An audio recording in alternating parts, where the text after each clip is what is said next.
오늘 하나님께서 우리에게 주신 말씀 시편 41편 1절에서 13절 말씀입니다. 오늘 이 말씀은 시편의 1권, 즉 1편부터 41편까지가 1권인데요. 1권의 마지막 부분입니다. 오늘 이 시편은 시편 처음 시작인 1편과 연관이 있습니다. 1편 1절과 41편 1절이 비슷하게 시작됩니다. 그것은 누가 복 있는 사람인가를 설명하고 있는데요. 시편 1편 1절은 이렇습니다. 복 있는 사람은 악인들의 꾀를 따르지 아니하며 죄인들의 길에 서지 아니하며 오만한 자들의 자리에 앉지 않는 자라 그럽니다. 즉, 복 있는 사람은 하나님 말씀을 지키고 순종하며 사는 자라고 말합니다. 즉, 하나님을 사랑하는 자가 복이 있다라고 말씀하고 있죠. 그런데 1권 마지막인 41편 1절에는 이웃을 사랑하는 사람이 복 있는 사람이랍니다. 1절, 가난한 자를 보살피는 자에게 복이 있으며 재앙의 날에 여호와께서 그를 건지시리로다. 가난한 자를 보살펴주는 사람, 세상의 약자, 병든 자, 연약한 자, 어려운 자, 딱딱하고 가난한 사람 알아주는 그 사람이 복이 있답니다. 그래서 이 시인은 2절 말씀 이렇게 고백합니다. 그를 지켜주시고 생명을 주시고 땅 위에서 복을 주시며 원수들에게 먹히지 않게 지켜달라고 하나님께 기도하는 것이죠. 사랑하는 성도 여러분, 우리가 이 땅에 어떤 사람 되어야 될까요? 어떤 사람이 하나님 위로해 주시고 지켜주시고 그리고 목숨을 보존시켜 주시고 이 땅에서 복 있는 삶을 살도록 하실까요? 가난한 사람입니다. 이웃을 아는 사람이죠. 그러므로 여러분, 이런 사람은 하나님께서 원수에게 먹히지 않도록 하나님이 보호하실 겁니다. 이웃을 사랑하는 자는 질병, 고통, 슬픔으로 누워 있어도 하나님이 건지시고 회복시켜 주신다는 것이죠. 3절 말씀, 여호와께서 그를 병상에서 붙드시고 그가 누워 있을 때마다 그의 병을 고쳐 주시나이다. 우리 삶이 힘들고 정말 육체의 질병으로 병상에 누워 계십니까? 병들어 몸 아플 때 여호와께서 보살펴 주실진데 이 은혜가 여러분에게 있기를 바랍니다. 우리의 회복은 주님께 있는 겁니다. 우리의 건강을 회복시켜 주시는 분, 아픈 상처를 어루만져 주시는 라파, 치유의 하나님이십니다. 사랑하는 성도 여러분, 우리가 병든 자, 고통 가운데 있는 자, 우리 주변을 살펴봅시다. 그리고 그들을 향하여 기도하고 그들을 보살피는 것, 그게 하나님 앞에 복 있는 사람입니다. 하나님은 그런 자에게 관심을 가지는 거죠. 다윗은 이런 삶을 살았는데요. 다윗은 약자 편에 서고 하나님의 말씀대로 이웃을 생각하는 사람이었습니다. 그런데 그가 병든 겁니다. 병상에 신음하고 있는 겁니다. 특별히 다윗이 언제 병이 들었는가? 시편 41편 역사적 배경은 아들 압살롬의 반역과 아히도벨의 배신으로 마음의 병이 들어 침상에 눕게 된 겁니다. 5절부터 12절 말씀의 배경을 볼 수 있는데요. 답답하고 절망적 상황 속에서 치명적 질병을 얻었습니다. 그리고 하나님의 회복을 간절히 간청하고 있는 겁니다. 특별히 5절부터 9절 말씀 보십시오. 냉혹한 원수들의 실상을 보게 됩니다. 원수들이 찾아와서 악담하고요. 그리고 미워하는 자들이 와서 수군거리고 해하려고 꾀하고 심지어 8절 말씀에 보면 악한 병이 그에게 들었으니 이제 그가 눕고 다시 일어나지 못하리라 하면서 나쁜 소문을 퍼뜨리고 죽을 수밖에 없다고 악독을 유포합니다. 헛된 풍문으로 해하려고 합니다. 병든 다윗을 향해 더 비참해지도록 악담과 저주를 원수들이 퍼붓고 있습니다. 위로를 가장한 병문안을 와서 또한 괴롭히죠.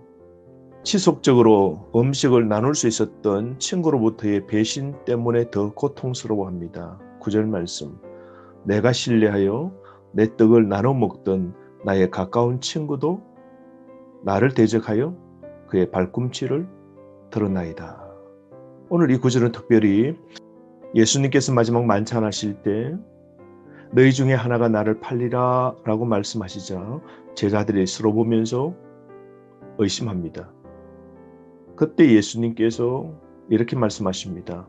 내가 떡 한 조각을 적셔다가 주는 자가 바로 그니라 하시고 곧 한 조각을 적셔서 가롯 시몬의 아들 유다에게 주시게 되죠. 예수님의 제자였던 가롯 유다가 예수님을 배신한 겁니다. 그때 예수님의 마음은 어땠을까요? 오늘 동일하게 다윗도 주변의 가장 친한 친구로부터 믿었던 사람으로부터 배신을 당한 겁니다. 다윗은 이중고를 겪고 있죠. 아들의 배신과 가장 믿었던 신복인 신하의 배신 받게 된 겁니다. 마음은 절망입니다. 육체적으로 심한 병, 치명적인 질병에 빠져 있습니다. 주변의 원수들은 둘러서서 냉혹하게 다윗을 향하여 악독을 퍼붓고 있습니다. 이럴 때 여러분 우리는 누구의 도움을 받아야 될까요? 사람을 절대 신뢰하거나 믿지 말아야 됩니다. 여러분, 사람은 변하는 대상입니다. 그러나 변치 아니하시는 하나님만 의지의 대상이죠. 여러분, 하나님만 의지합시다. 지금 병들고 아프고 힘들고 재앙 가운데 있을 때에 나를 도우시는 하나님 앞에 우리가 간절히 기도하며 선처를 구해야 될 겁니다. 4절과 10절 말씀은 동일한데요. 다윗은 하나님 앞에 간절히 은혜를 구합니다. 10절 말씀 보십시오. 주 여호와여 내게 은혜를 베푸시고 나를 일으키사 내가 그들에게 보응하게 하소서. 도움은 오직 주께 있는 겁니다. 유일하게 하나님께 소망을 두는 겁니다. 사랑하는 성도 여러분, 나의 도움은 누구입니까? 나의 도움은 유일하신 여호와 하나님입니다. 그러므로 그 하나님께 은혜를 베풀어 달라고 하나님께 기도합시다. 전적으로 하나님의 도움 통하여 우리는 회복될 수 있는 것이죠. 그러므로 우리 자신의 회복은 하나님의 긍휼하심에 있는 것이죠. 사람에게는 그 어떠한 위로와 구원을 기대할 수 없는 겁니다. 이걸 안다면 하나님께 탄원할 수 있고 오직 하나님을 향하여 부르짖을 수 있는 것이죠. 마지막 부분 11절에서 13절 말씀, 회복을 확신하면서 찬양하는 모습을 보게 됩니다. 11절, 내 원수가 나를 이기지 못하오니 주께서 나를 기뻐하시는 줄을 내가 알았나이다. 즉 하나님은 의인의 승리를 기뻐하신다는 것이죠. 원수의 패배와 자신의 회복을 확신합니다. 확신과 평강 때문에 하나님의 은혜에 감사하고 있는 것이죠.